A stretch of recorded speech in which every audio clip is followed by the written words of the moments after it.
Ang ganda po ngayon ng sistema ng packaging ng ating mga DSWD, LGUs, mga volunteers sa pagre-repack po, sa pagpapack po ng mga relief goods. So, ayan, kung makikita niyo po, di ba, may sistema, may makinarya na talagang pinagtuunan ng pansin ng ating Pangulo.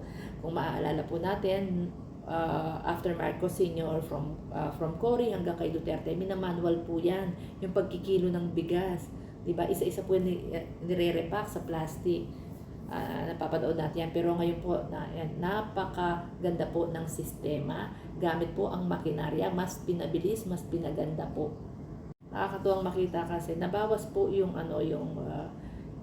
mabigat na trabaho sa ating mga DSWD po at mga LGUs, mga volunteers, na mas maginhawa po yung kanilang trabaho. Tignan nyo naman po yan, o diba? Talagang napakaganda, para nasa factory.